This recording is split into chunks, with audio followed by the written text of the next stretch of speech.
Halo teman-teman, apa kabar teman-teman? Semoga teman-teman sehat ya hari ini ya. Teman-teman, saya mau bahas mengenai koruptor ya, hukuman buat koruptor supaya koruptor berkurang ya, supaya berkurang di Indonesia. Kalau untuk bersih banget ya saya rasa nggak mungkin ya, karena di dunia ini nggak ada yang bersih-bersih banget ya. Minimal koruptor di Indonesia yang sudah menjamur ya, mendarah daging, ini bisa berkurang dengan hukuman-hukuman yang benar-benar harus ditegakkan ya. Kalau kita bicara koruptor teman-teman, saya ini rakyat kecil yang tiap hari bercengkrama, berbicara dengan masyarakat yang membayar pajak ya. Di pasar-pasar, di stasiun-stasiun, di mana-mana saya ngobrol sama rakyat yang notabene-nya pemilik saham di negeri ini ya teman-teman. Jadi pemilik saham di negeri ini adalah rakyat teman-teman. Saya bicara kepada rakyat Indonesia yang mayoritas membayar pajak ya. Teman-teman tahu kan pajak di Indonesia macam-macam ya. Ada pajak pertambahan nilai yang setiap kepala rakyat Indonesia itu membayar pajak pertambahan nilai namanya teman-teman ya. Itu jumlahnya bisa ribuan triliun setiap tahunnya. Ada penghasilan negara bukan pajak ya, kalau kita ngurus sesuatu itu ya, nah itu ada penghasilan negara bukan pajak. Ada penghasilan negara dari biaya lain-lain. Jadi sumber penghasilan negara itu macam-macam teman-teman. Ada dari usaha milik negara yang modalnya juga dari rakyat. Pokoknya semua dari rakyat ya teman-teman. Nah, jadi untuk membiayai negara ini sumbernya banyak, tapi semua dari rakyat. Para pejabat ya, anggota DPR, eksekutif, legislatif, dan yudikatif itu juga dibiayai oleh rakyat. Semua oleh keringat rakyat. Nah, khususnya rakyat-rakyat yang mayoritas rakyat Indonesia hari ini ya, golongannya adalah golongan menengah ke bawah. Yang golongan elit itu hanya sekian persen saja teman-teman.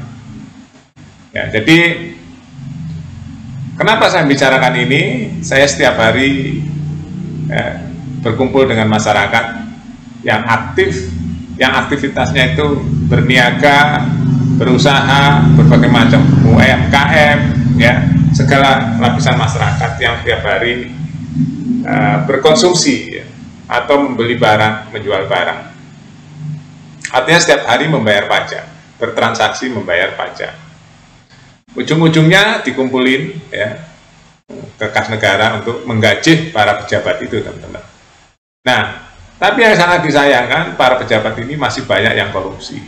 Ya, masih banyak yang korupsi yang merasa enak hidupnya karena jadi pejabat. Ya, gajinya sudah sebesar, dia mempunyai wewenang untuk mengelola duit rakyat ya. Akhirnya makanya ada koruptor, orang-orang yang tidak amanah, orang-orang yang rakus. Apa itu orang-orang rakus teman-teman? Orang-orang rakus itu ya orang-orang yang tidak memiliki empati ya, hidupnya sudah dibiayai oleh rakyat tapi dia masih mengkhianati rakyat ya dengan cara korupsi. Nah, ini harus dihukum berat. Harus dihukum berat karena merugikan rakyat. Rakyat sudah percaya ya. Rakyat sendiri nabung 1.000-2.000 hanya untuk membayar pajak ya. Contohnya saya kalau membayar pajak itu nabung dulu teman-teman ya. Ngumpulin nanti sudah kumpul buat bayar pajak. Ya, pajak itu kan macam-macam. Ada PBB, saya bayar pajak PBB ya. Beberapa hari yang lalu. Terus pajak yang lain-lain ya. Termasuk setiap kita membayar pajak ya. Setiap individu membayar pajak. Saya miris sekali karena koruptor di Indonesia ini luar biasa banyak dan belum selesai sampai hari ini. Undang-undang perampasan aset juga katanya ya sedang digodok di DPR, tapi rakyat sudah nggak sabar lagi sebenarnya, ingin menunggu kapan disahkannya undang-undang perampasan aset. Lama-lama rakyat jenuh dan rakyat juga di kejenuhan itu kadang-kadang ingin ya mengadakan demo setiap hari. Bagaimana penyelesaian tentang korupsi ini? Indonesia kalau bersih teman-teman ya, semuanya nggak ada koruptor, saya rasa Indonesia akan lebih sejahtera. Rakyatnya dan percaya untuk membayar pajak. Rakyat happy aja, ikhlas membayar pajak. Tapi kalau masih ada koruptor, saya tanya ke setiap kepala yang bayar pajak, mereka nggak ikhlas.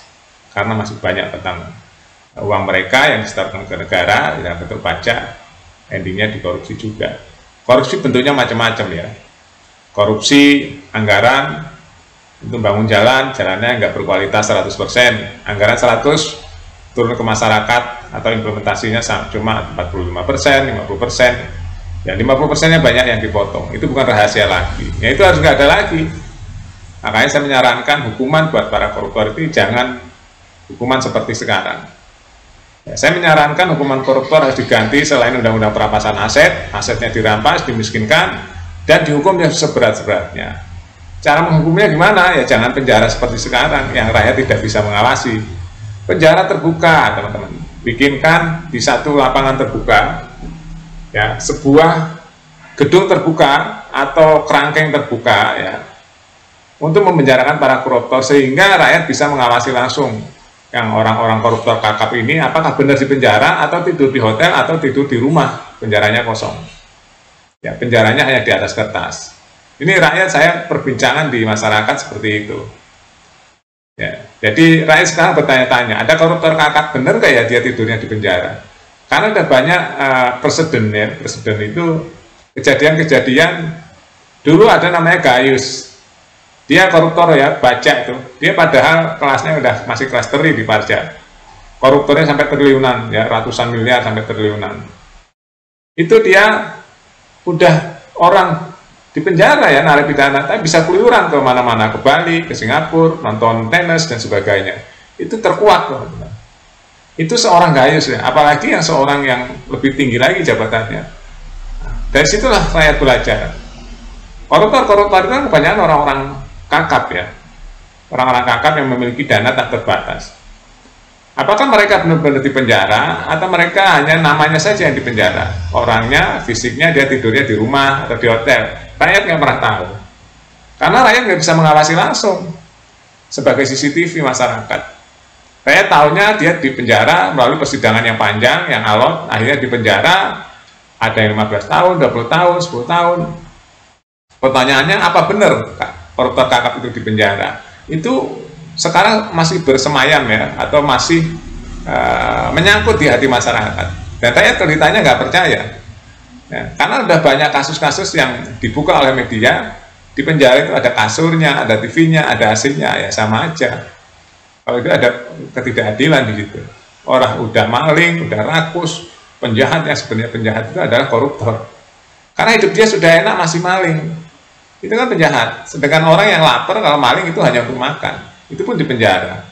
Di penjara beneran tuh. Ini penjara yang benar-benar kejahatan yang luar biasa. Koruptor itu kan kejahatan yang luar biasa.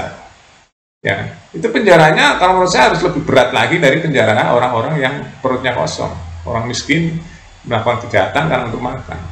Ini orang udah kenyang, orang udah mewah hidupnya, ya semua ditanggung oleh rakyat, masih maling uang rakyat. Ini kan penjahat yang extraordinary, harus dihukum dengan cara extraordinary, yaitu dibuatkan penjara di lapangan terbuka supaya setiap hari rakyat bisa mengawasi. Ini loh korupsi 100 miliar, ini loh korupsi 10 miliar, ini korupsi 1 triliun.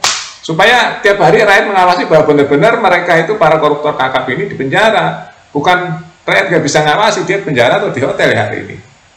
Itu ya teman-teman. Jadi penjara untuk para koruptor harus dirubah. Jangan seperti sekarang. Intinya itu aja. Ya, nanti saya bisa jelaskan panjang lebar tentang ide-ide seperti ini ya. Penjaralah di lapangan terbuka, buatkan kerangkeng ya, kerangkeng 2 kali 1 meter gitu ya. Dengan kaos oblong aja, atau syukur-syukur nggak usah dikausin biar digigitin nyamuk kalau malam. Digigitin nyamuk aja, biarin aja, karena memang dia benar-benar penjahat, teman-teman. Ya, penjahat yang sebenarnya itu adalah koruptor, teman-teman ya. Karena dia hidupnya udah enak tapi masih maling. Itu kan benar-benar greedy, rakus dan pengkhianat bangsa, pengkhianat rakyat. Oke, itu aja teman-teman ya, harus kita bedakan extraordinary dan yang lain-lain. Ini kejahatan extraordinary, harus ditangani dengan extraordinary juga. Terima kasih teman-teman, sampai jumpa.